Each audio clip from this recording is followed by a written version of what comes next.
Mirëmbrëma të nderuar shikues. Derisa në ndonë vetëm një natë nga festa e Bajramit që në kushte normale dhe duhet të festohej kjo fest kudo që ka musliman, në realiteti dëshmon të kundërtën se në vendet të caktuara bëhet përpjekje për mbijetesë, derisa këtu dhe në vendet tjera diskutohet për fest. Sonte do të flasim për konfliktet aktive në botë, për hapjen e tyre në lindjen e mesme dhe rrezikun për përhapjen në Evropë. Këtë temë do ta trajtojmë me dy profesorë universitar, njohës të marrëdhënieve ndërkombëtare. Fjala është për profesor Rizvan Sulejmani, mirëmbrëma zoti Sulejmani, mirë se erdhët. Mirëmbrëma, mirë se gjithë. Dhe për profesorin Mevludin Ibishit, njohës i marrëdhënieve ndërkombëtare me theks të veçantë studiues i lindjes së mesme, mirëmbrëma profesor, mirë se erdhët. Mirëmbrëma, faleminderit. Po e fillojmë profesor me juve këtë bashkëbisedim, fillimisht për ta shtruar tezën dhe atë pyetjen e përgjithshme që sot kur po flasim këtu, a ka paqe në botë? Janë dhënë deklarata të ndryshme rreth asaj se në çfarë faze gjendemi sot, prej autoriteteve serioze politike, por edhe ato që merren me drejtë ndërkombëtare dhe marrëdhëniet ndërkombëtare dhe të sigurisë, ka deklarime të tipit se jemi në prag të luftës, jemi para luftës, ka edhe të tilla më ekstreme që veç lufta e tretë ka filluar, kurse për shikimin tim neve jemi në një paqe relative, por pa rend ndërkombëtar botënor. Sepse herën e fundit që kemi pasur profesor këtu mysafir, keni deklaruar që tani po përjetojmë një fazë të vendosjes të një sistemi të ri botëror. Po, edhe ma tutje që ndrojnë natë, neve jenë në fazën kalimtare pre një haosit gjithësisht pa rend botënor, jo se ka ekzistuar drejt ndërkombëtare sipas shikimin tim, po ka ekzistuar një rend ndërkombëtar, ka përpjekjet për ndërtu një rend të ri, por fatkeqësisht për momentin nuk shoh asnjë filozofi, asnjë ide, as parime bazë me cilët do të mund të funksiononte një rend i ri botënor. Dhe kjo e bën komplet të paparashikueshme të ardhmen, gjithsesi kjo ngjall ankth dhe frikë të elitat politike, por jo vetëm të elitat politike, edhe të intelektualët, edhe të studiuesit, por sipas shikimit tim, ne definitivisht duhet të mësohemi të jetojmë me këtë botë pa rregulla, për arsye se unë nuk jam optimist se shumë shpejt do të vendosen rregullat. Gjithsesi, unë them se tash tutje duhet jetoj me perdën e ignorancës për të ardhmen, sepse nuk dim fare si se duket, do të lirohemi prej parimeve, gjithsesi jemi të vetëdijshëm se parime dhe dogma të ndryshme mbi drejtën ndërkombëtare nuk ekzistojnë dhe bendimet duhet bëhen mbi një parim që unë e quaj rrezik, optimalizim i vendimit në rrethana rreziku. Kjo do të jetë mënyrë e funksionimit të vendimarrësve politik në një periudhë sfaku afatmesme sipas shikimit tim. Dakor, zoti Ibishi, pastaj për ta zhvendosur debatin në temat konkrete, kështu një pyetje sipërfaqësore dhe gjithëpërfshirëse sot në nivel bote, cilat janë konfliktet më të rrezikshme që po ndodhen, që cenojnë sigurinë globale? Faleminderit. Nëse më jepet mundësia të ndërlidhem në pyetjen më parë që të bëj një fuzion. Mendoj se nëse shifet historikisht në 13 vitet e fundit, në historinë e shkuar që themi, që mund të kalojnë deri në 5.000 vite, bota çdo herë ka qenë në konflikte. Kemi qenë në konflikte relative, lokale, rajonale, po botërore, në sens, po ka pasur edhe periudha të paqes, Pax Otomana, Pax Romana, Pax Mongolika, shumë pak e përmendin në shekulin 13 dhe 14. Pastaj Pax Amerikana që ka një rënje sistematike, substanciale, për mendimin tim, që pajtohen me profën, dhe kemi hyrë në një rrafsh ku koncepti apo teoria liberale totalisht është hudhur, është marginalizuar, që Amerika ka përdorur në viteve 90-ta, dhe kemi hyrë në një fazë të realizmit ofensiv. Deri më tani mund të them kemi qenë në një fazë ku Trumpi ka treguar një konstruktivitet në realizmin defensiv dhe Bushi fillon me këtë. Tani kemi një realizëm ofensiv ku fuqia dhe utiliteti apo benefiti i një shteti, qoftë rajonal apo qoftë fuqi botërore, i jep tentativat dhe formatet për të hyrë në konflikt. Gjithashtu mendoj se edhe nga aspekti ideologjik, doktrina e fesë është bërë premis që nuk do të ishte standard në viteve 90-ta, po sigurisht për SBA-n që e njoh mirë nga aspekti filozofik të doktrinës së vet të etablimit të vet si shtet.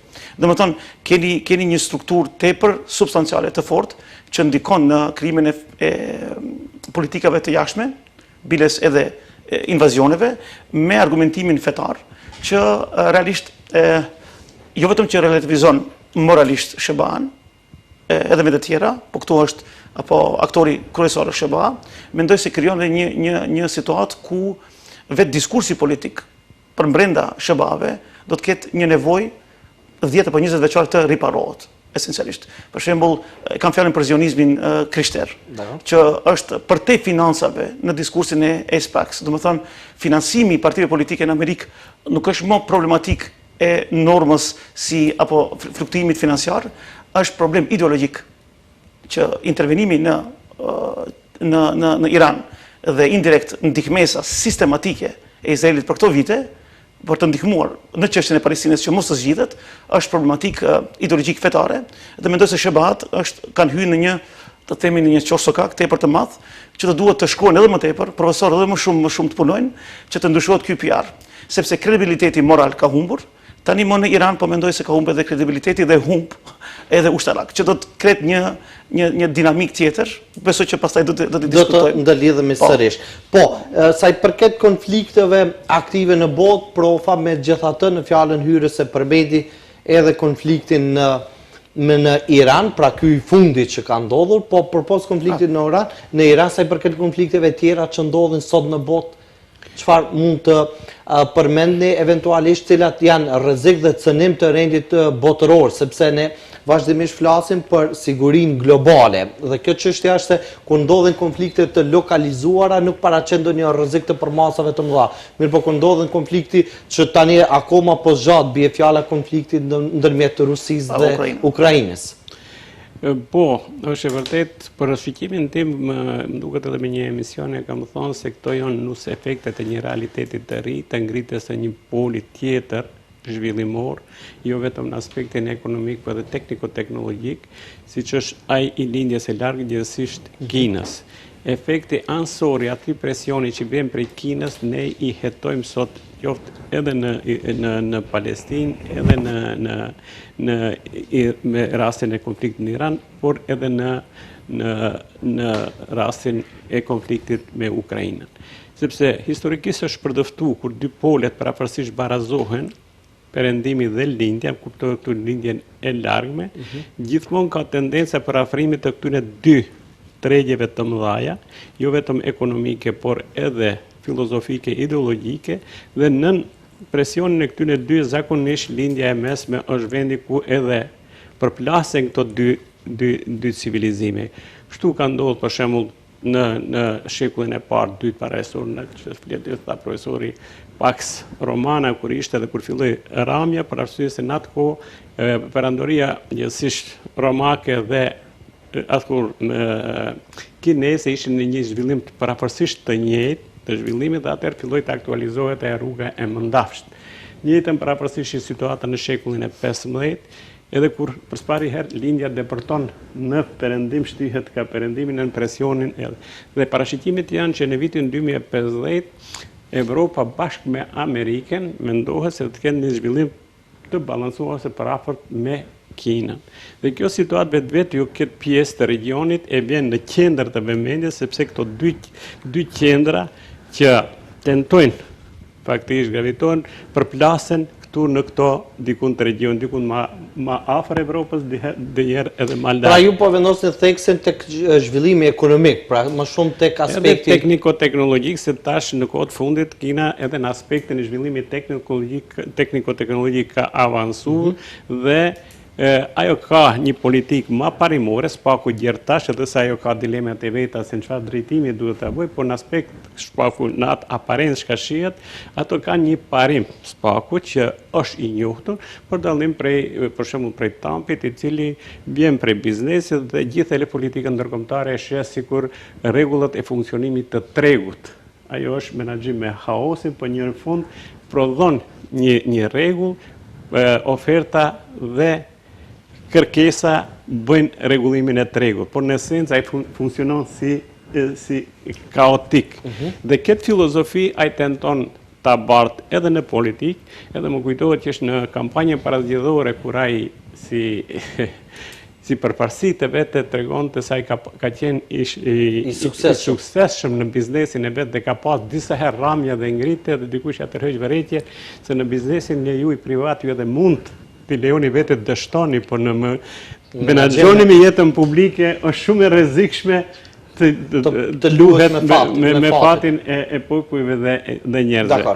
Dhe kjo është kjo fatkeqësisht nuk e quaj filozofi, por mënyrë e veprimit që detyrimisht imponon edhe te faktorët tjerë politik, me vetdije se pa vetdije, me dashje pa dashje, ju përshtaten këtyre rregullave të reja të funksionimit në politikën ndërkombëtare, edhe se në parim unë gjithmonë kam thënë politika ndërkombëtare nuk ka rregulla, ka vetëm dy rregulla. Rregulli i parë është se nuk ka moral dhe e dyta se nuk ka rregulla. Faktikisht është pa rregulla. Dakor. Tani, unë mbase mund lejohet parashtoj një pyetje kështu gjithë përfshirëse, edhe pse duke e marrë përballë që nuk mund ta jepni përmes një përgjigje gjithë këtë sqarim që është jashtëzakonisht problematike gjërë, por konfliktet në lindjen e mesme. Cila është zanafilla reale që kjo zonë asësi të pushojnë nga këto konflikte? është e vështirë, kuptoj me dhënë një përkufizim qartë, mirë po ju jeni studiusi kësaj zone dhe të na bëni qartë edhe për audiencën, sepse vazhdimisht dëgjojmë interpretime nga më të ndryshmet, ju vetë se filluat një verzion, por në realitet ku qëndron problematika reale dhe zanafilla e konflikteve në këtë pjesë. Sigurisht.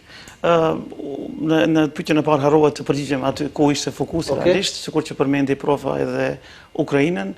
Kavkazi është në një stabilitet relativ në pjesën e Karabakut midis Azerbajxhanit dhe Ermenisë. Ka një stabilitet, është një diskutim substancial që Irani është larguar tani, ka qenë shumë faktor për një korridor të shqytur Zangezur, që të mund bëhet lidhja e Nakhçıvanit dhe pjesa tjetër e Azerbajxhanit.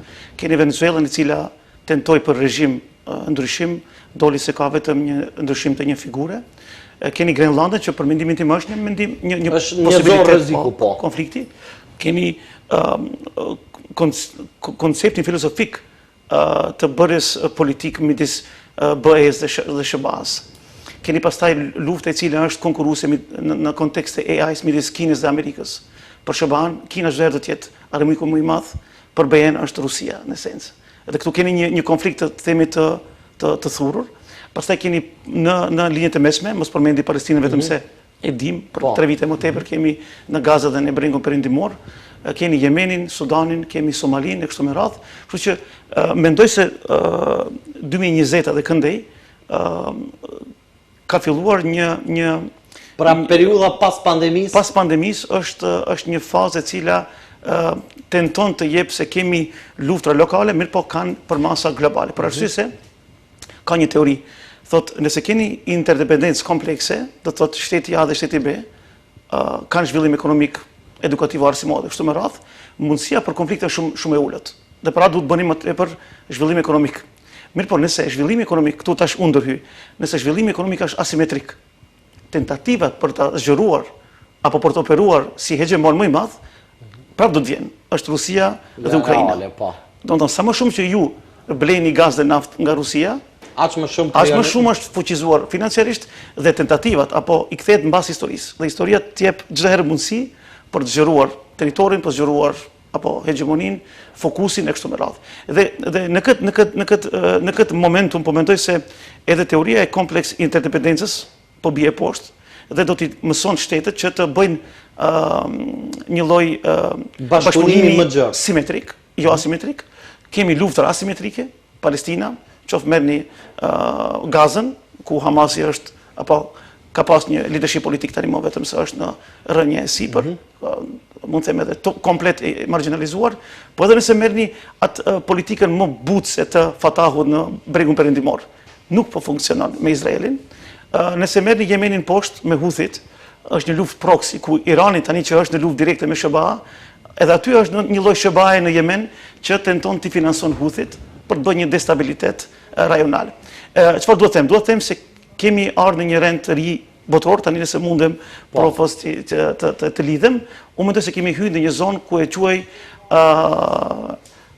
multipolariteti i diversifikuar. Çfarë do thotë? Do thotë se tani më shtetet e mëdha, hegemonët, nuk do kenë mundësi të kryejnë punën vetë. Do kenë nevojë për shtetet rajonale që t'ju ndihmojnë, esencialisht. Edhe jo rësisht SBA tani kanë nevojë. Mbas edhe iniciativa e formimit të bordit të paqes. Gjithsesi, aty ka një tendencë tjetër që të defokusohet, të spinohet çështja e Gazës dhe të marginalizohet Kombet e Bashkuara, që është edhe një herë metodologji e gabuar, esencialisht. Por aty ku desha të nisim është se nuk do të mundet më bota të ndahet në periudhën në dy pole. Do ju duhet edhe forca rajonale që i quajmë middle powers apo fuqi të mesme që nuk kanë arsenal nuklear, por janë të modifikuara për të ndihmuar procese. Keni Turqinë, keni Indinë, keni Pakistanin nga aspekti militar e kështu me radhë, edhe shtete tjera. Dhe në këtë frymë mendoj se këtu vjen te leadershipi amerikan, që kam qenë emisione tjera në Shqipëri, mos të përmendi televizionin. Këtu është problemi i SBA-s. Mendoj se nuk ka vetëm një rënim të leadershipit politik individual, po ka një rënje, mund të them, të kredibilitetit të njohurive, të spaku historisë nga 50-at dhe këndej.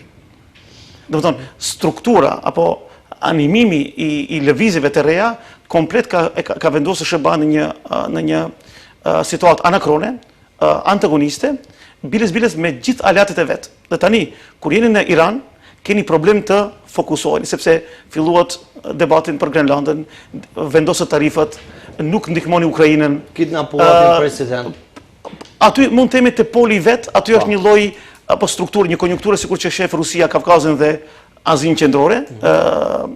Këtu Amerika në Venezuelë shef një lloj hemisfere të Amerikës, por ama ju me BE-n që keni doktrinë filozofike të përbashkët nga lufta e dytë botërore dhe këndej, nuk them se nuk do të ketë nevojë për ndryshime, por ama ndryshime radikale brenda natës janë të pamundura në diskursin filozofisë politike, shumë arrogante, shumë arbitrare, shumë agresive, fundamentalisht se ju nuk dini, ne di më tepër, ne jemi më të fortë, mendoj se tani me thirrje telefonike për rritje të taksave, taksave, po, pa dë një argumentim të madh ekonomik, nuk jam ekspert ekonomist, po nuk po japin apo efektin e vet, krijon një situatë që edhe lufta që është vendosur direkt me Iranin bën që kjo situatë realisht ta vendos në një test periudhë edhe hegemonin më të madh botror global që mos të dinë cilin metodë të përdor për arsye se kredibiliteti moral është humbur, që përmenda më herët, çka nëse humbe edhe kredibiliteti ushtarak. Komplet është një rajon rrëzohet, po ideja se SBA-t janë në një pozitë për të mbrojtur nga të tjerë. Tani këtu për të lidhur edhe vetëm një moment, nëse ma lejoni, vetëm si ta hapi si temë, është një temë shumë aktuale, ishte në Baku para disa muajve, energy security. Nuk është vetëm të keni energji, naftë dhe gaz, po si të ta apo transmetoni dhe transportoni në për vende tjera, ideja është në BE.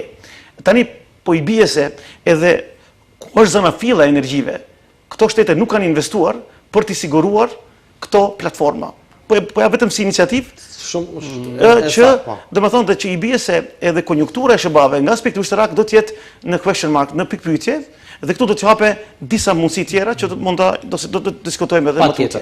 Por të ndëlidhë këtu, profesor, me atë që tha zoti i Bishi mbi atë që tani vendoset edhe në pikpyetje dhe kredibiliteti ushtarak, është edhe thirrja e fundit e Trump ndaj vendeve të Europës për të intervenuar në Iran, ku refuzuan, edhe Franca, edhe Gjermania, edhe shtetet tjera, refuzuan, nuk ju përgjigjën pozitivisht kësaj kërkese për ndihmuar në intervenim në Iran.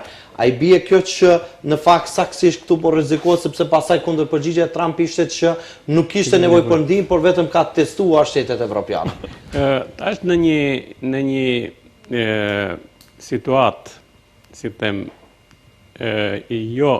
në situatë jo reale, duhet të shndrojmë në realitet, ose një absurditet në ta racionalizojmë. Qasja e Trumpit në politikën ndërkombëtare na duket komplet iracionale për neve që jemi trajtuar dhe jemi edukuar, veprojmë dhe ta mendojmë politikën mbi disa parime, mbi disa rregulla. Mirë po, në këtë kaos që ai e kriton, megjithatë ka, sipas shqiptimit tim, një rregull. Prishja e Bashkimit Evropian, që Trumpi në mënyrë direkte apo indirekte tenton ta bëjë, është e qartë. Vetëm pasi do të ishte shkatruar një Bashkim Evropian në thojza, atëherë do të kishte pas mundësi Trumpi si hegemon kryesor mbi parime bilaterale çdo shteti ti imponoj rregullat të cilat ai do t'i vlerësojë se janë të favorshme për shtetin e vet dhe për atë. Kurse në Bashkimin Evropian 500 milionësh i unifikum, vështirë se ai do të mund t'i imponoj rregullat të cilat do t'i sjellin aty benefit të Amerikës benefit. Sepse këtë ka paralemruar që fillim që fokusin do ta ketë tek politika e mbrëmshme. Ai ka edhe veprime konkrete hiç më larg se sot ju keni një skandal ta quaj në Sloveni kur agent të Mossadit, jo të Mossadit, të agjenci private ndërhin drejt për drejt në zgjedhjet në Sloveni, kur kryetari i Slovenisë, kryeministri i Slovenisë lë gjitha aktivitetet e nisur për Bruksel, alarmon Brukselin se drejt për drejt intervenohet gjithsesi ka ndërhyrje në zgjedhjet në Sloveni. Gjitha forcat e ekstremes që sot tentojnë dhe paralajmërojnë faktikisht, mos them zhbërjen e BE-s, por devalvimin serioz të kësaj organizate në mënyrë direkte apo indirekte për krahen nga Shtetet e Bashkuara, gjithsesi nga qeveria Trump. Ajo nuk është se nuk ka një logjik. Logjika është e qartë. Pasi do të kishte mund ky unitet të prishet, atëherë krijohen mundësi dhe hapësirë që ai ato t'i shoh si material përpunues për qëllime të vete, edhe jo rastësisht keni pasur deklarata prej funksionarëve të lartë politik si Macroni se ne nuk pranojmë bazalitet. Sa të janë vetëdijshëm se nëse do të dobësohej Unioni Evropian dhe do të prishë unitetin brenda Unionit Evropian, atëherë çdo shtet në marrëdhënie bilaterale me Amerikën do të kishte në një luftë asimetrike do të jetë i detyruar të pranojë rregullat që të imponojnë. Sepse ka një disbalans të madh. Se ka një disbalans të madh. Por sa i përket nevojës do të reflekton që është reciproke, sa ka BE, sa ka SBA nevojë për BE ose për shtetet të BE-s, aq ka nevojë edhe BE, por sa i përket edhe investimit në NATO, në aleancën. Dy dallimet konceptuale. Bashkimi Evropian mendon se Amerika ka nevojë për Bashkimin Evropian, por jo për shtetet individualisht të Bashkimit Evropian. Kurse Amerika mendon se mas miri kishte qenë në interes të Amerikës sikur Bashkimin me shtetet e Bashkimit Evropian në mënyrë bilaterale të rregulloj marrëdhëniet. Sa për reflektim ose si do të ndikoj, me shihen efektet e para. Ju hiç më larg se sot keni Kipro paralajmëron se do të filloj negociata miqësore për rolin e bazave të Britanisë në Kipro, sepse ajo një dron që u lëshu në atë bazë hapi shumë dilema dhe debate. A mund një bazë, gjithsesi një bartës i viteve 60 të jetë garancë dhe siguri për Kipron, apo Kipron e vendon në cak legjitim të një force tjetër. Kishte disa shkrime rreth kësaj çështje dhe kish më larg se sot kemi edhe zyrtarisht deklarimin nga ana e Kipros se pasi kaloi situata, përmbyllet disi situata me konfliktin që është në Iran, ato do të fillojnë bisedat miqësore, siç thonë, për eventualisht dislokimin gjithsesi tërheqjen e këtyre bazave, sepse ato tashmë për paraqesin rrezik se sa mbrojtje reale. Dhe ato i quajnë mbetje të kohës kolonialiste. Dhe duke tërhequr paralele edhe me efektet, gjithsesi jo efektet që japin anijet ushtarake që sot gjenden në gjinjë të Britanisë, konkludimi është i qartë se gjithaj balloni frym në bindje për një fuqi që ka aftësi të veprojë në çdo qosht të botës, edhe me përkrahjen e Shtetit të Bashkuar, rënohet dhe bëhet në pikpyetje. Pra, është kohë për reflektim shumë dimensional, devalvim edhe në aspektin ushtarak, nëse veç fakti që kryetari I një shteti më të fuqishëm në botë, edhe ushtarakisht, edhe ekonomikisht, dhe rret për ndihmë, edhe hiç më larg se sot, nëse I keni ndjek lajmet, luhet loje faktisht pa rregulla.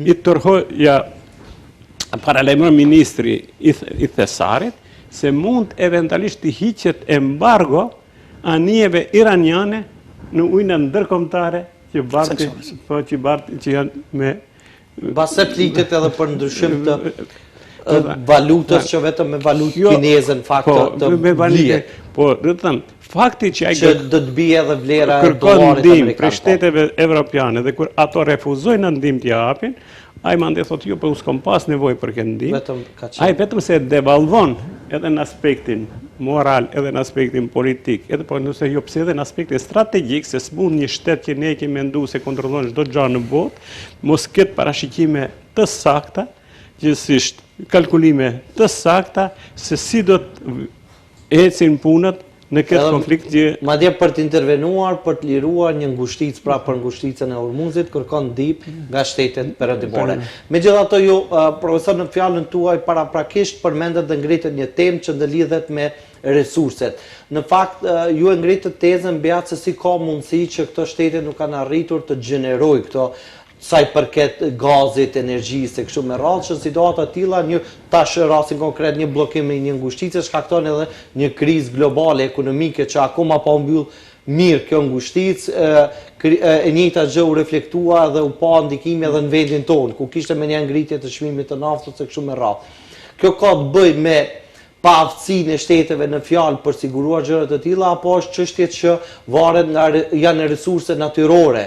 Nëse flasim për çështjen e gazit, lëndëve të gazit, që nuk është çështje që SBA-t mbase nuk kanë potencial për gjeneruar mjaftueshëm për të furnizuar edhe botën, e që të marrin pasaj nga Rusia ose në këtë rast nga Irani, apo në fakt ju e vendosni theksin tek ajo që nuk kanë menduar strategjikisht, ka munguar vizioni për të qenë të pavarur nga këtë shtete. Unë më tepër e kisha idenë për infrastrukturën e cila kërkohet më tepër në pjesën e gazit. Ju mund të bëni transportim të naftës si të doni. Hormuzi është një ngushticë që prek diku 20-22% të naftës botërore, por ama nuk prek gjithandej se naftën mund ta transportoni si të doni. Te pjesa e gazit kisha më tepër diskutimin dhe këtu flas për idenë se unë jam më kritik për BE-n në kontekstin asaj se kanë qenë të fjetur për 20 vitet e fundit. Kam një opet për deli sabat të shkuar dhe kam kritikuar realisht në këtë vi. Një kritik konstruktive. Ideja është domethënë se nuk kanë punuar as pak në ndonjë alternativë të rrugëve, po sërish për gazin që të mund t'i bëjnë substitut Rusisë. Dhe këtu keni ju Azerbajxhanin, keni Azinë Qendrore, keni Kazakstanin, keni detin Kaspik dhe nuk keni asnjë projekt. Projekti I vetëm që funksionon është Baku-Tbilisi-Ceyhan, që bie naftë dhe gaz për Turqinë, dhe pastaj TAP-TANAP që lidhin Turqinë dhe Ballkanin dhe BE-n. Domethënë infrastruktura komplet tjetër është e vjetër ruso-ukrainase, edhe infrastruktura e re që gjermanët tani më është komplet e larguar, është funksionale, po, ajo është e përfunduar. Është Nord Stream, jo, janë përfunduar, është Nord Stream 1 dhe 2-shi.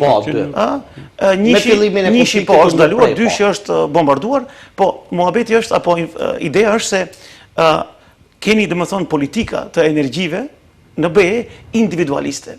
Nuk keni politika kolektive, për cilën Bruksela po flet.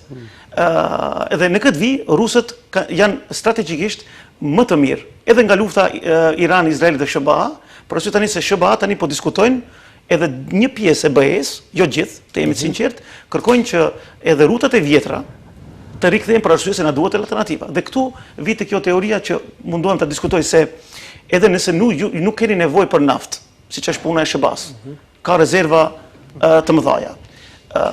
Tregu global nuk njeh rezervat tua, po domethënë impakti I tregjeve ndërkombëtare prek gjithandaj sepse kemi chain management. Nuk prodhohet gjithçka në një vend, po gjithçka është e ndërlidhur.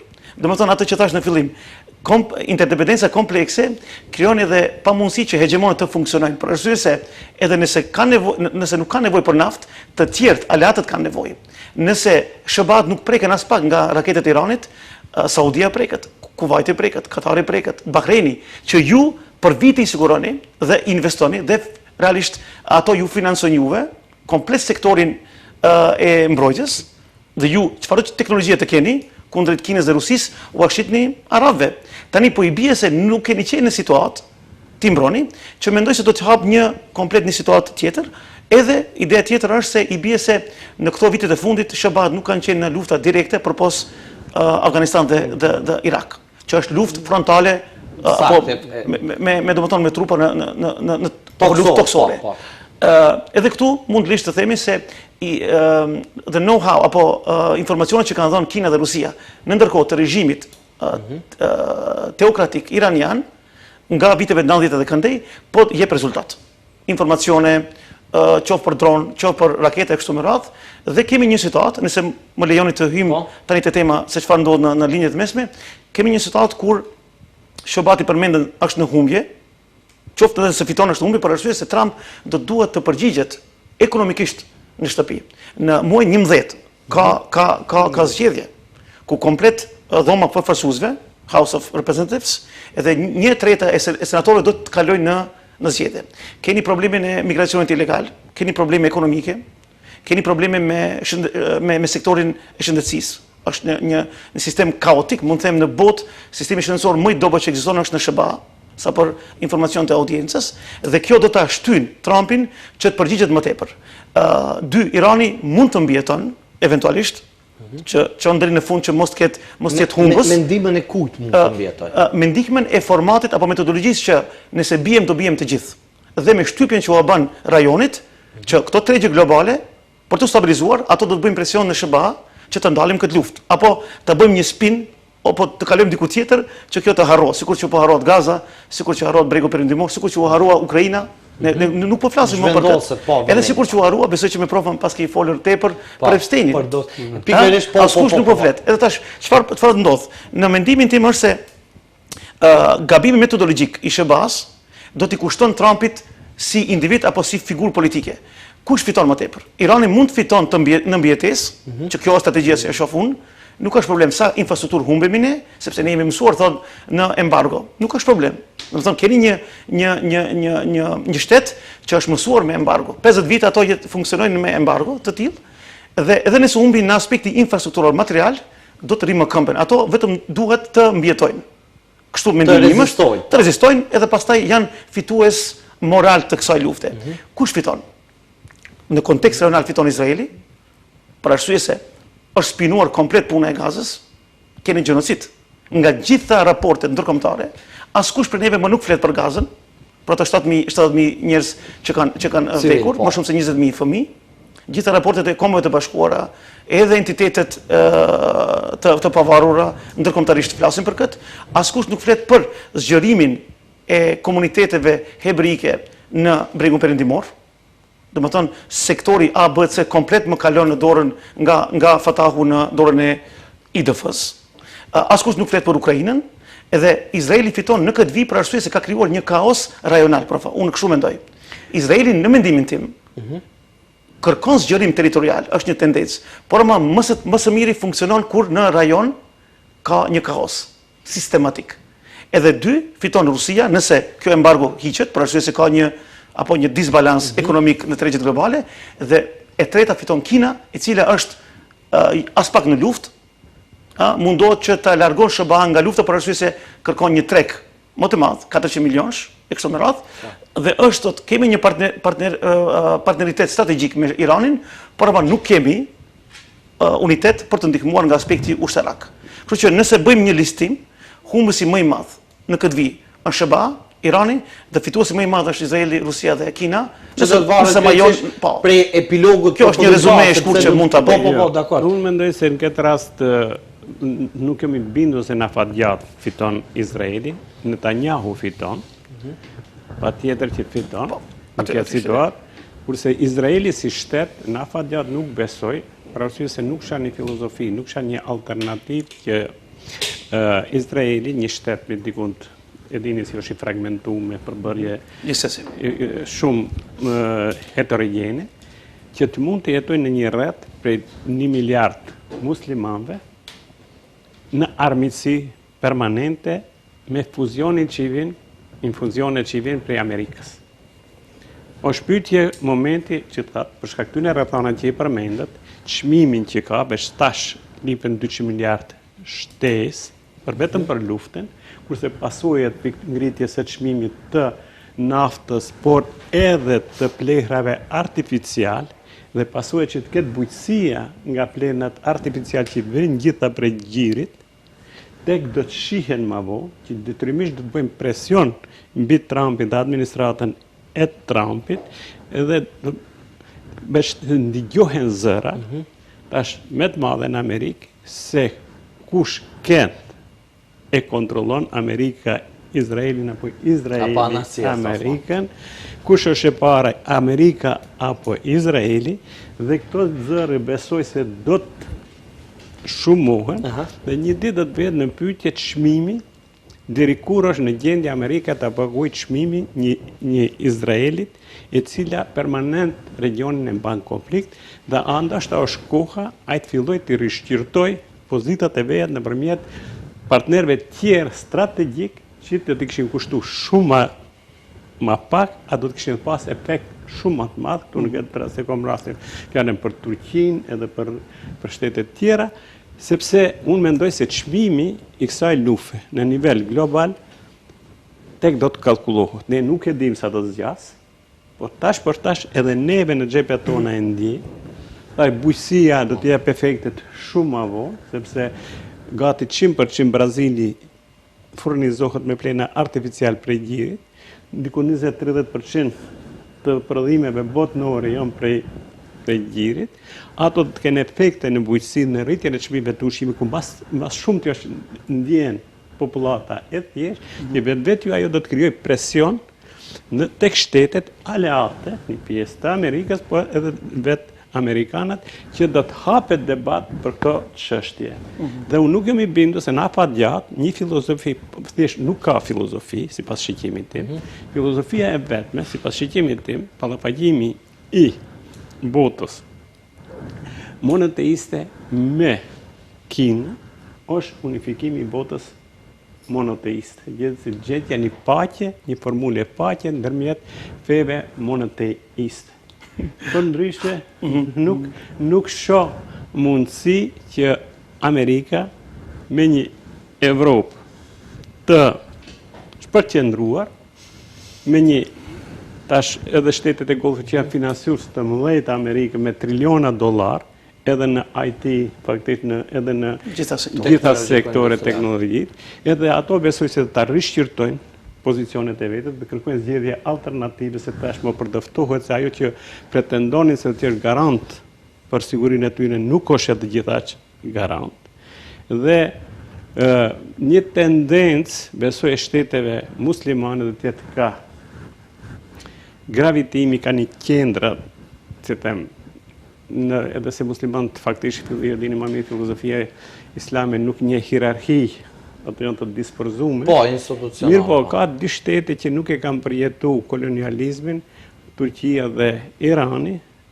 Turqia ka qenë në ndikimin e perëndimit, nuk ka pas pa hiç, kurse Irani ka qenë më pak e ndikuar, që kanë ruajtur bërthamën e një filozofie autentike që mund pak a shumë bëhen forcë tërheqëse, sipas shqikimin tim, edhe sa e kërkon kohë, kërkon shumë debat, por nuk jam i bindur se kjo politikë që ka konceptualisht dallime sipas meja, sepse mendoj se filozofia, gjithsesi koncepti Izraelit është sa më shumë të përçahen shtetet fuqit botës muslimane, Turqia, po edhe përfshi edhe Turqia, edhe Iranin, me lufta eventualisht të brendshme, ashtë më hapësirë ka dhe ashtë më do të mund menaxhohet situata, dhe ke konceptin në cilë thonë se megjithatë duhet ketë qendra rëndimi, në këtë rast siç ishte një tendencë që bota sunie të lidhet dy qendrave në Arabia Saudite, Turqia dhe nga ana tjetër Irani me botën shije,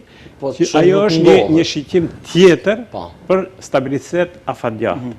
Prandaj në afat shkurt, po, në këtë rast më tepër ndoshta Netanyahu dhe qeveria, por në afatgjat nuk jam i bindur se do të jetë fitues Izraeli. Do të jetë fitues Izraeli. Mes tjerash ne diskutoj përmendje edhe profit në Kalim thit që doset Epstein dihet që nuk është qëllimi kryesor i fillimit të këtij konflikti, por a mund të jetë edhe një mbulim i këtij skandali të përmasave botërore, për ta zhvendosur komplet vëmendjen e opinionit mbi atë që ne këtu kemi përmendur që derisa vendet e vogla të Ballkanit kanë pas shembullin më të mirë SBA dhe liderët model praktikimit të atij leadershipit, përmes atyre dosjeve u dëshmua se nuk ka qenë ashtu. Dhe tash me rindezjen e këtij konflikti në Iran, ai bie që është edhe një tendencë ose shfrytëzim rasti për ta mbuluar edhe këtë skandal të përmasave botërore? Mendoj se edhe aty të thamë, është luftë e narracioneve, cili tregim do të dominoj. Është normalisht tendenca e liberalëve, gjithsesi edhe grupit të aty Trumpi që tenton ta marginalizojë dhe ta hetë në hije gjithë atë punë, sikur kjo abnormalia të bëhet normale, se dikur kjo është një gjë që ndodh gjithmonë, siç thamë edhe atëherë. Mirë po tash unë mendoj se mund edhe atje të fillojë të dekonspirohet gjithë ai rrjet i cili ka pas njerëz në qendra shumë të fuqishme të vendosjes, por nëse një dështim eventual, që si tham, jo detyrimisht thyrje kështu e përnjëhershme, por sido që tjetë, si tha edhe profi, Amerika është humse në një mënyrë në këtë rast, se matematikat nuk dalin, spaku nuk dalin ashtu si janë planifikum, do të hapë çështje, sepse sipas meje, kur shtrohet pyetja a Amerika e para, a Izraeli e para, nën hijen e kësaj është dosja Epstein. Do me thënë vetë parashtrimi i pyetjes vetë parashtrimi i pyetjes në sens tregon se ka ndryshim në këtë çështje. Ka ndryshim në këtë. Megjithatë do thotë nga kjo bisedë deri tanishme po konstatojmë që bota nuk është në paqe. Ju mesjerash përmendët që ekziston edhe një rrezik i shpërndarjes të këtij konflikti ose zgjerimit të këtij rrjeti të konfliktit, mbase për të vazhduar ose për të pasur rezistencë më të qëndrueshme Irani. A ka rrezik që ky konflikt të shpërndahet edhe në Europë? Nëse mund të lidhem pak se atë që profa e vendosi si tezë, unë mendoj se nëse shihni lëvizjet e Izraelit, me për shembull para se të ndodhë 7 tetori, ku momenti i parë ishte ajo një krizë më e madhe në Palestinë apo në Gaza, ju keni një lëvizje të Abrahamic Accords, ku Izraeli mundohet në një filozofi tjetër politike t'i animon komplet rajonin që ta lidhë çështjen edhe të Palestinës, po dhe të bëjë një bilateral më të mirë në rajon, që tregon se është një faktor stabil, nuk është faktor jo stabil dhe të kërkon stabilitet nga të tjerët, që mos ndodhë e 48-a, e 63-a, e 73-a, pardon, 68, 73, Jom Kippur e kështu me radhë. Për atë mendoj se gjithsesi se Netanyahu do të fiton si individ, por ama edhe Izraeli për arsye se ju të bëni gjenocid, dhe të krijoni spin me Iranin, është fitues në këtë vijë. Komplet situata, domethënë në Palestinë është e devastuar për mendimin tim, dhe për atë mendoj se edhe në rajon ju ka treguar tani me Iranin, se Irani më nuk po bën luftë direkte me Izraelin apo me SBA-t. Dhe unë pranoj argumentin se nëse invazioni ka qenë SBA Izrael kundrejt Iranit, ato kanë të drejtë nga në aspekti i drejtës ndërkombëtare të mbrohen. Dhe këtu unë e kuptoj strategjinë e Iranit në kuptimin e bazave amerikane në rajon. Por ama, si do e shpjegoni hotelet, si do e shpjegoni infrastrukturën e naftave dhe gasit e kështu me radhë. Dhe kjo i bie se për mendimin tim, argumenti tjetër është se Izraeli ka treguar tani se edhe kjo forcë, e cila ka qenë në antagonizëm midis Saudisë dhe Iranit, mos të harrojmë, për mendimin tim janë 4 boshte, kanë qenë 3, tani më është i 4-ta Katari, që janë alternativa të rajonit në lidhje të mesme për të qenurit lider, fokus dhe shire tjera të marrin shembull. Është Turqia me islamin kulturor, atë që Mustafa Kemal bën, është Irani me konceptin teokratik nga 79 e këndej, dhe është Saudia me konceptin vahabist apo sunist, që mundohet që ky moment është koncept teokratik, po edhe despotik, që të vendos rregulla dhe të tjerë të lidhen më pas. Dhe Katari, i cili në vitet e fundit është jashtëzakonisht një shembull i mirë, që si shtet i vogël, $8, është i gatshëm të bën influencë të mëdha në soft power. E keni Al Jazeera e kështu me radhë. Dhe tani mendoj se, mirë po, Saudia dhe Irani, por edhe Turqia, çdo kanë qenë në një antagonizëm konkurrues. Edhe askush këtë nuk mund ta mohon sepse historikisht edhe nga aspekti i interpretimit kuranor keni shkollën sunite dhe shiite. Në Irak keni një situatë, keni Bahreinin, i cili është një lloj reflektimi i njëjtë të Irakut në strukturë, keni 70% shia, por leadershipi politik është suni, që ka qenë Saddam Hussein në Irak, dhe unë prapë mendoj se Izraeli ju ka treguar tani se shifni ky Iran i cili ju po bënit marrëveshje me Iranin Saudia në kohën e fundit, është prap faktor jo stabil. Ne jemi më stabil. Dhe në këtë vijë jam i sigurt se edhe si Izrael do të funksionon dhe nuk mendoj se gjiri në lidhje mesme, gjiri persik do të jetë një situatë që në mënyrë radikale të ndryshon gjeostrategjinë e vet. Sepse cilat janë alternativat? Nuk e keni Sheban, e cila ka humbur, pajtom, kredibilitet moral, po edhe ushtarak, nëse analizojmë kështu, cilat janë alternativat? Sistemi imunist në Kinë, është fuqia ruse e cila ka invazion më të madh në Ukrainë, pastaj edhe më tutje. Prapë mendoj se prapë mendoj se alternativa e arabëve është aty ku mbetet, por me një konfigurim, kërkoj ndjes, për të ristrukturuar konceptin e mbrojtjes, të energy security, po edhe të pikave më të themi më sensitive. E tani të dalë te kjo te pjesa tjetër nëse Malioni a do të mund pyetja ishte të zgjerohet. Po, vetëm se në lidhje mes ju keni zgjerim. Ju keni luftë midis Iranit dhe Emiratet Arabe në Yemen. Keni luftë midis Saudisë dhe Emiratet Arabe në Yemen. E dini këtë? Të gjitha proksit që i financojnë këto dy shtetet, edhe pse janë të një konture ideologjike sunite, ka një konkurrencë të brendshme në Yemen. Edhe keni Houthët që financohen nga Irani. Keni një situatë tjetër ku për shembull Hamas, i cili është kontur sunite, ka qenë në kohën e fundit i financuar nga Hezbollahu, që është proksi i Iranit në Siri, po më tepër në Liban, edhe me konjunkturat e veta ushtarake, po edhe politike, dhe kjo tregon se vetëm se është zgjeruar konflikti, gjithsesi, por ama a do të mund të prek në Evropë, nëse aty është pyetja, unë mendoj se konflikti Rusi-Ukrainë është substancial dhe nuk shoh ndonjë situatë të re për nga aspekti i ndonjë ndezje të re. Por ama çdo lëvizje tjetër që mund të ndodhë nga aspekti i boshteve midis SBA, Rusi dhe Kinë mund të ndjejmë diçka në Ballkan. Mund të ndjejmë po të themi një tentativë tjetër e cila mund të prek më tepër, edhe kontura e leadershipit Trumpiste i themi është i paparashikueshëm, ka mindset biznesi, ndonjëherë mendoj se është edhe përtej biznesi sepse ne punojmë në sektorin real,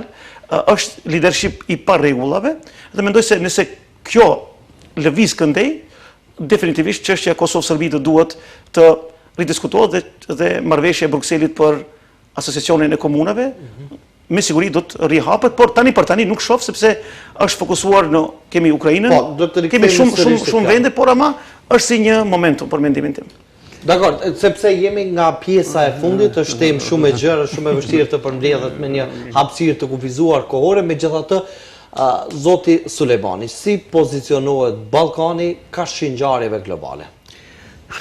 Ballkani mendoj se varësisht prej orientimeve ideologjike dhe varësisht prej pozitave që janë antarët e NATO-s, janë antarët e Unionit Evropian, edhe ato pak a shumë ndjekin ato vija, por edhe ndikimet ideologjike, këtu bën një përjashtim Shqipëria, e cila ideologjike ishte edhe se qeverisë për një qeveri të majtë, por shumë haptas pozicionohet në mënyrë agresive ta quajë karshi kundër Iranit dhe në përkrahje të Izraelit, që nuk është rast të qeverit e majta në përgjithësi në Evropë, është një qëndrimin e Spanjë në qeveri majtiste, por dhe laboristët në Angli janë të kufizum, nuk janë aq të eksponum, dhe ato kalkulojnë me shumë, edhe qeverit tja për shembull edhe në Sloveni, Irlanda, dhe gjithë ato qeverit e majta, janë pak a shumë ma të kujdesme në deklarimin e tyre, ato janë pjesë e Unionit Evropian, janë pjesë e NATO, dashë pa dashë, në një mënyrë duhet mbaj një qëndrim dhe një raport i aleatit kryesor në NATO si është Amerika, dhe sa ato heshtun diku me zonë matë natë diku matë, por i shprehim pak najtësit e tyre. Mirë po, shtetet e Ballkanit veçërisht unë pak kom shqetësim të shqiptarët, po edhe Maqedoni, përse për shembull Maqedoni nuk keni televizion sot që debaton për këto çështje, do të thonë opinioni publik fare nuk është i sensibilizuar. Ja sonte po diskutojmë. Prandaj ta përjashtojmë televizionin shenjë. Televizionin përjashtu televizionin shenjë, mirë, por këto televizionin maqedonese shumë pak ose fare nuk e trajtojnë këtë çështje. Për dallim prej asaj në Shqipëri ka debate, ka edhe në Kosovë, ka edhe në vende të tjera, por Maqedoni thuajse asgjë nuk ndodh, sikur ne jemi në ishu në një planet tjetër. A ne gjithë tash flasim se sa është ndërlidhur bota njëri me tjetrën, se një lëvizje, si thuhet, flatrave të flutrës me një qesh botës, neve kocit në dhëmin këtu. Ajo është fatë dhe duhet të jenë ma sensibilizuar opinioni publik, që të bëjë presion mbi elitat politike, që të jenë ma syqeres dhe të ndjekin këto lëvizje dhe këto ngjarje që ndodhin ne. Unë mendoj se kjo papërgjegjësi e Kosovës, veçanërisht me këto paaftësia për të zgjedhur një kryetar shteti në këto momente kritike, kur megjithatë duhet të jetë i konsoliduar pushteti dhe gjitha pushtetet të konsoliduar që të jenë sa ma vigjilent në situatat që ndodhen, këto aferat korruptive që shkojnë në Shqipëri, që nuk e dim si do të mbarojnë dhe nuk e dim për çfarë motive Rama i bën gjithë këto kërcime kështu dhe njëherë edhe të pamatura për mendimin tim. Unë jam i vetëdijshëm se Shqipëria është antare NATO, se pretendon Unionin Evropian dhe se ka një partner strategjik me Amerikën dhe duhet ta ndjek vijat amerikanë. Megjithatë ai duhet të jetë i vetëdijshëm se një popullat e madhe është muslimane dhe nuk ka gjithashtu, sipas shqiptimit tim, opinioni publik aq i prirur në këtë moment të përkrahet ashtu pa rezervë në këtë moment Izraeli, po ka një simpati, si them, ndoshta edhe për ta quajmë edhe për motive, si them kështu, emocionale, zakonisht ai e viktima, njerëzit solidarizohen me viktimën, dhe të jetë edhe asaj natyrës, mos jetë krejt e lidhur me përkatësinë fetare, po unë jam i bindur se për respekt të kësaj popullate dhe këtij elektorati që nesër voton, ai duhet të jetë pak më i kujdesshëm në këto deklarime, edhe se s'ka dyshim se ai duhet të ndjek vijat e politikës jashtme të Unionit Evropian dhe të Amerikës në generale.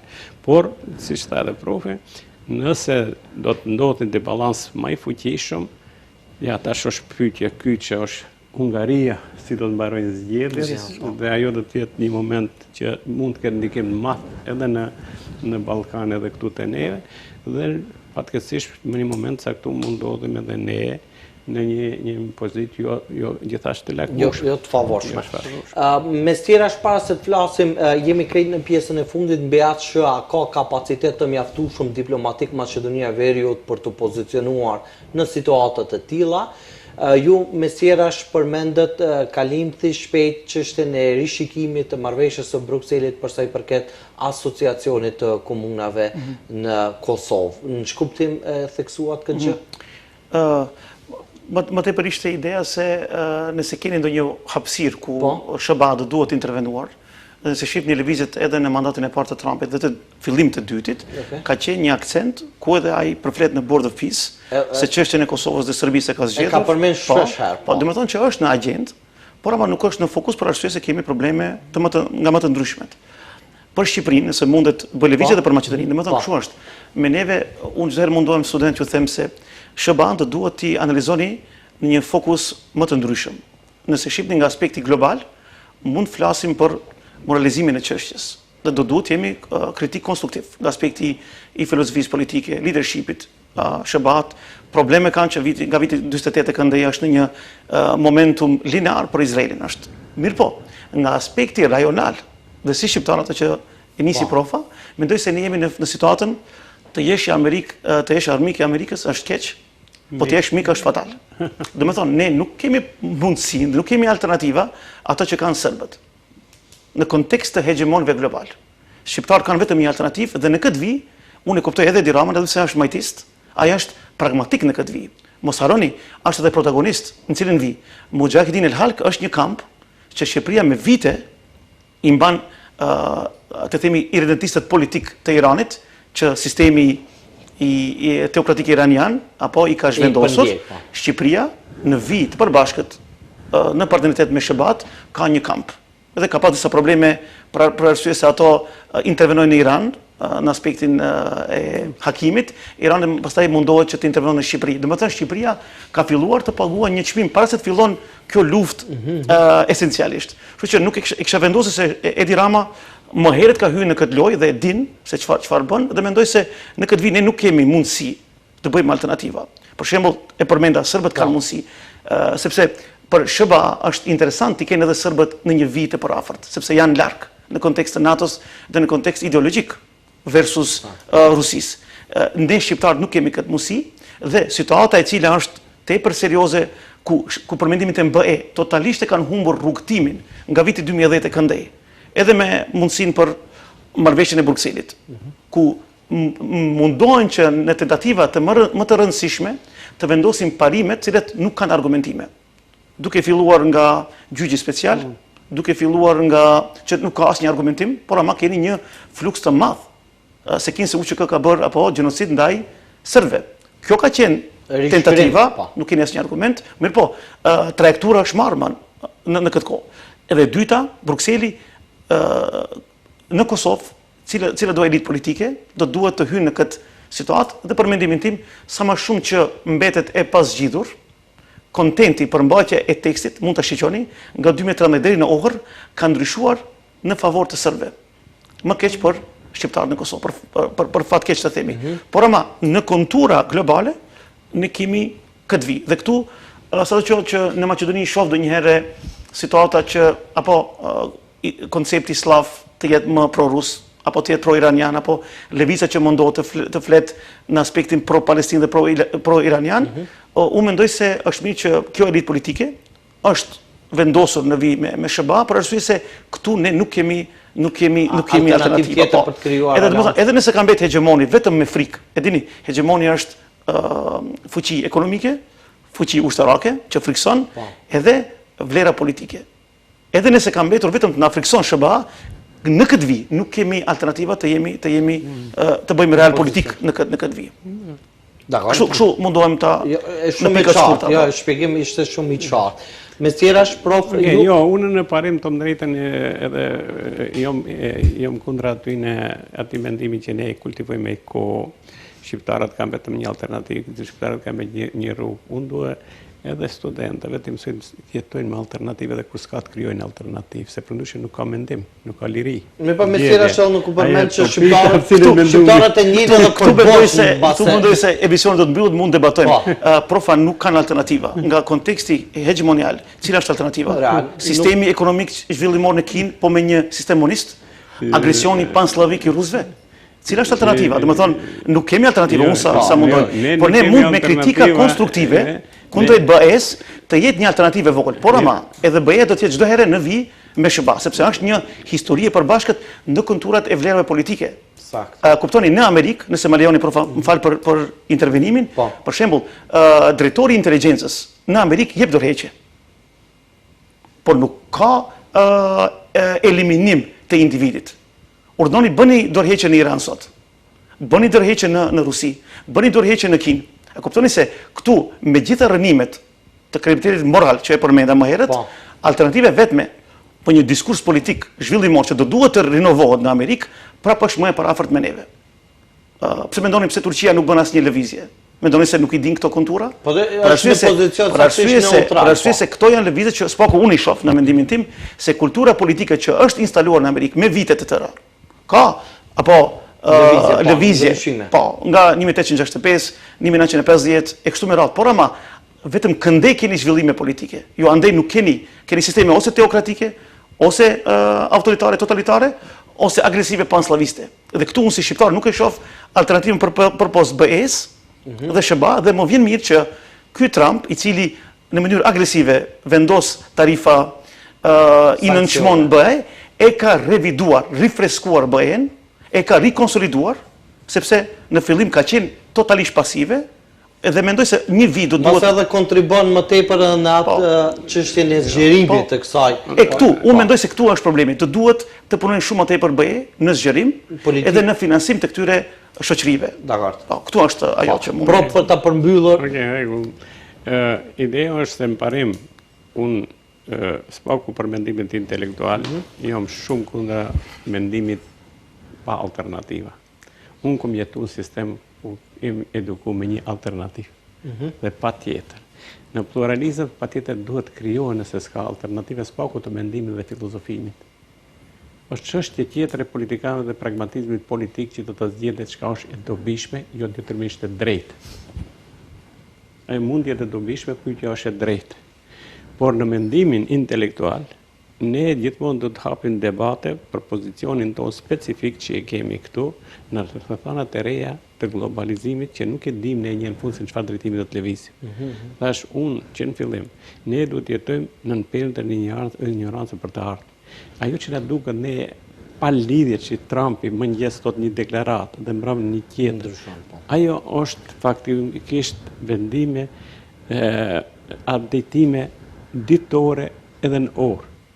Në mëngjes e jep një deklaratë se Berza ka ra, mbrëm e jep tjetër deklaratë i përmbrez. Sot do ta sulmoj Rusi, nesër thot ja heqi sankcione për naftë, përsa jo e ndjek çdo ditë update të situatës. Nuk ka parime, nuk ka rregulla. Edhe në këtë situatë, unë mendoj se shqiptarët duhet të hapin debatin se çka nëse ndodhë se para ditëve kishte shkrime se Rubio veç ka deklaruar se të tërhiqen forcat ushtarake për Kosovës. Edhe kemi një alternativë, se kemi. Çka bëjmë tash? Shka nëse Trumpi një ditë i kujtot, i tërhek forcat për Kosovës. Prof, atëri keni forcat e mesme, keni Gjermanin, keni Britanin, keni Francën, keni Turqin, ato janë alternativa, por ama në të njëjtën kontur, nuk po kuptohemi këtu. Kontura e kulturës politike është e njëjtë. Keni pluralizëm, keni liri të shprehurit, e kuptoni, këtë debat që bëjmë ne sot këtu. Ju po ta bëni në një vend tjetër, ne pastaj kemi probleme në përditshmëri. Domethënë, unë ju them studentëve, nëse një biznes, një individ finanson një parti politike e cila është në opozitë dhe të nesërmen në zgjedhje, ato nuk fitojnë, nëse biznesi juaj, liria e shprehurit, nuk është senuar, është definicion minimalist substancial për demokracinë. E kuptoni? Alternativa në aspekt shtetëror gjithsesi se kemi neve, por ama nga kontura e kulturës politike, këto janë alternativat. Në kulturën politike ne flasim për pluralizëm mendimi, nga anë tjetër themi orientimi s'ka, pa vetëm një. Profa, orientimi është Euroatlantik, do më thënë, kur them kështu, mendoj SBA dhe mendoj për orientimi është Euroatlantik. Për shembull, Spanja është orientim plural dhe moralist për mendimin tim, se mos jemi me Spanjën. Po Spanja mund atje. Ama nuk është hegemon Spanja, këto është problemi. Edhe çështja e Spanja nuk bën as Kosovë. Ama çfarë mund të bën Spanja në kontekstin e sigurisë? Këtu është dilema. Sa krijon pa siguri. Alternative duhet të jetë autokracia. Kur kush nuk tha se alternativa duhet të jetë teokracia. Kur kush nuk tha, në kornizat e mendimi plural, edhe të demokracisë, mendojsh për pozicionin që të definon historia dhe geografia dhe realitetet e reja, autonom dhe autokton, të pozitës tonë që kemi. Kjo është, kur kush nuk tha se ne drejtimi do të jetë alternativ Rusia, as Kina, as ka shansa të jetë. Po mbrenda këtyne kornizave, dhe vlerave të definume. Të jemi okej, po. Vlerave të definume, ne duhet të shqyqojmë pozicionin tonë. Cita do të jetë, a jemi, ne 30 vjetë flasim për integrim, punë kom përshtypje se ma të getoizohemi se integrohem. Dhe ne duhet japim përgjigje pse kjo në ndodhë. Kjo është një debat tjetër. Po. Dakor, unë ju falenderoj për kohën tuaj, ishte kënaqësi t'ju kemi në studio. E përmenda disa herë që shumë teme gjërë, mirë po munduam që sadopak për t'i dhënë një sqarim edhe opinionit publik mbi atë se çfarë ndodh në botë dhe cilat janë implikimet ose ndikimet edhe këtu në rajonin tonë. Faleminderit për kohën tuaj. Faleminderit shikues të nderuar për vëmendjen tuaj dhe deri në takimet tona të radhës, mirëmbëjtje.